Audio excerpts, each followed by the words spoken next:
గురువుగారు చాలా మందికి ఉంటుంది సొంతిల్లు ఉండాలి మనకి. ఏమున్నా లేకపోయినా ఒక సొంతిల్లు ఉంటే అందులో పడి ఉండొచ్చు. ఏ పని చేసినా చేయకున్నా కూడా. మరి ఈ సొంతింటి కల నెరవేరాలంటే ఏదైనా రెమెడీ ఉందా? సొంత ఇల్లు అనేటటువంటిది జన్మ హక్కు. రైట్ టు మన ఫండమెంటల్స్ రైట్లో fundamental speech, right to speech ఎలాగైతే కూడు గుడ్డ నీడలోకి వస్తుంది ఇది. మరి పాప అందరికీ కళలు తీరడం లేదే. ఎందువల్ల తీరడం లేదు? మన జాతకంలో గురుగ్రహం బాగోకపోతే తీరదు సొంత ఇల్లు. నీకు విచిత్రం, ఇంకా నువ్వు సొంత ఇల్లు కావాలంటున్నావు. ఇంకొక దురదృష్టం కూడా ఉంది. సొంత ఇల్లు 4-5 ఏసి ఉన్నవాళ్ళు సొంత ఇంట్లో ఉండలేరు, అద్దెకుంటారు చూడు చాలామందిని. ఎందుకంటే వాడు పనిచేసే ఆఫీస్ ఎక్కడో, ఇప్పుడు అమెరికాలో యుఎస్లో వాళ్ళు ఒక స్టేటే ఏకంగా వాళ్ళు ఒక స్టేట్ నుంచి ఒక స్టేట్కి, ఒక ఊరు నుంచి ఒక ఊరు వచ్చినట్టు ఫ్లైట్లు ఎక్కాలా. మరి ఎంతంత జర్నీలు కాబట్టి వాళ్ళు 4 గంటలు 3 గంటలు. మరి టెక్సాస్లో ఉన్నవాడు నార్త్ కరోలినాలో ఉండాలంటే అక్కడ సొంత ఇల్లు ఉంటే అక్కడ అమ్మేసుకొని మళ్ళీ ఎక్కడ కొనుక్కోవాలి. అలా ఇక్కడ ఉన్నవాడు డల్లాస్లో కావాలంటే ఎక్కడ అమ్మేసుకొని అక్కడికి వెళ్ళాలి. అందుకని సొంత ఇల్లు అనేటటువంటిది మన పూర్వజన్మకృత పుణ్యాల వల్ల వస్తుంది. రోగం అనేటటువంటిది పూర్వజన్మ కర్మల పాపాల వల్ల వస్తుంది, ఫలితాల వల్ల. కాబట్టి ఈ ఇల్లు కావాలంటే మనకి బృహస్పతి యొక్క అనుగ్రహం మనకు ఉండాలి. మరి బృహస్పతి ఎలా ఉండాలి అని అంటే, మనకి ఇల్లు కర్టెన్లన్నీ కూడా పసుపు కలర్లో పెట్టుకోవాలి. ఎప్పుడు వాడేటటువంటి దుప్పట్లన్నీ కూడా పసుపుతో ఉండాలి.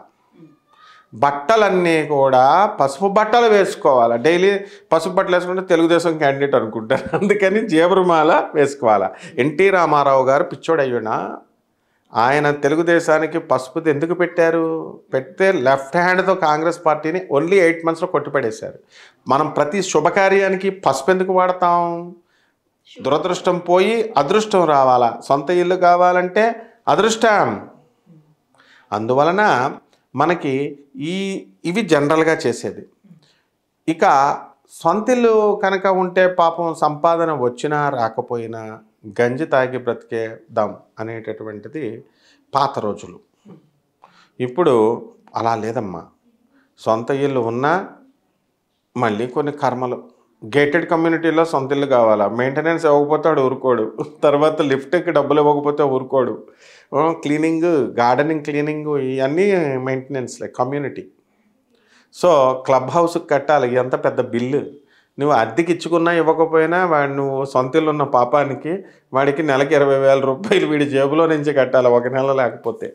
సో ఇది కూడా పెద్ద సమస్య అన్నమాట. ఈ సమస్యలన్నీ కూడా తొలగిపోవడానికి ఒక తంత్రం ఉంది.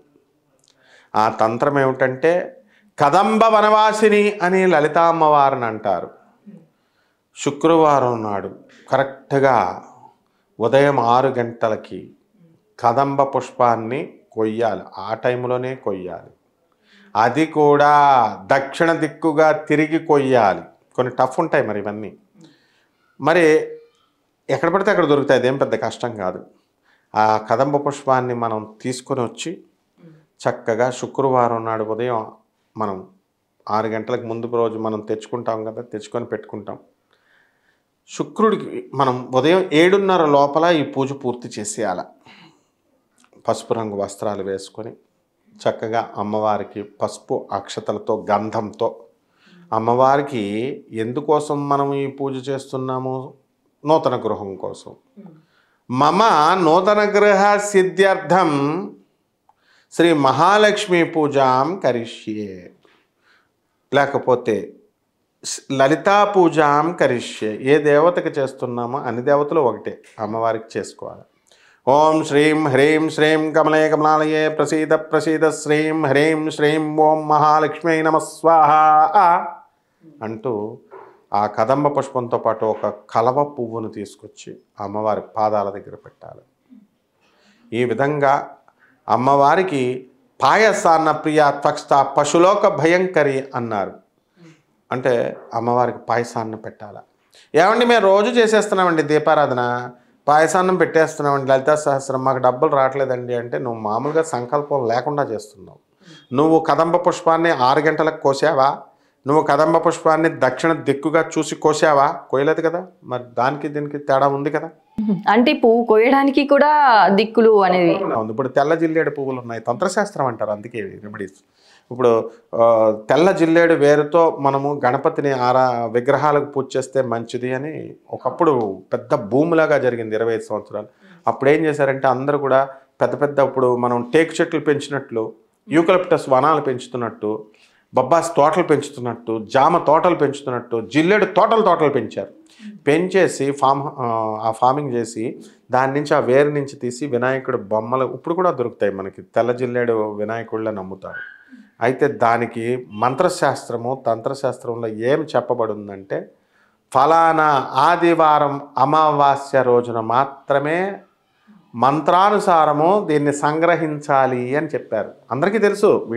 ఇప్పుడు ఈ వీడియోలు వింటున్న వాళ్ళందరికీ మంత్రశాస్త్రం గురించి మన ఇద్దరి కంటే కూడా ఎక్కువ తెలుసు. సో వాళ్ళు ఏం చేస్తారంటే తూర్పు వైపు దిక్కుగా ఉన్నటువంటి ఏరిని, చెట్టు మొత్తం చంపకూడదు, మళ్ళీ కొంచెం పార్ట్ని తీసుకొని మనకి దాంతో ఈ యొక్క మంత్రాన్ని ఓం గణేశాయ నమః అని చెప్పేసి ఆ ప్రతిమని బొమ్మను తయారు చేసి ఇంట్లో పూజ చేసి బుధవారం పూజ చేస్తారు. అందుకని నియమాలు అనేవి ఉంటాయన్నమాట. దిక్కును ఏ దిక్కున కొయ్యాలి అని శుక్రుడిని యాక్టివేట్ చేస్తున్నాం మనం. ఇక్కడ దక్షిణ దిక్కుగా ఉంటే ఆ శుక్రుడిని యాక్టివేట్ చేస్తున్నాం. కాబట్టి ఈ విధంగా చేస్తే ఐశ్వర్యాన్ని ఆకర్షిస్తాం. అండ్ చక్కగా మనము ఈ యొక్క మహాలక్ష్మి యొక్క కృపా కటాక్షం అనేటటువంటిది మన మీదకి వస్తుంది. సొంత ఇల్లు కళ అందరికీ తీరిపోతుంది. ఇప్పుడు లక్షల రూపాయలు ఇచ్చుకొని బయట మరి ఈ దొంగ మంత్రగాళ్ళు, కపట వాళ్ళ దగ్గరికి చేయించుకునే కంటే రూపాయి ఖర్చు లేదు కదా. అది చేసిన తర్వాత వాళ్ళకి దొరికిన పేదవాళ్ళకి, వికలాంగులకి ఇటువంటి రెమెడీస్ చేసిన తర్వాత వాళ్ళకి అన్నదానం చేసుకుంటే చాలా మంచిది. తొందరగా వీళ్ళ కళలు సిద్ధవుతాయమ్మా. అలాగే గురుగారు, అసలు సొంతింటి కళ అనేది చాలా మందికి కళగానే మిగిలిపోతుంది. అలా కాకుండా ఏం చేస్తే, ఎలాంటి పరిహారం చేస్తే సొంతింటి కళ నెరవేరుతుంది అనేసి చాలా చక్కగా వివరించారు గురుగారు. ధన్యవాదాలు.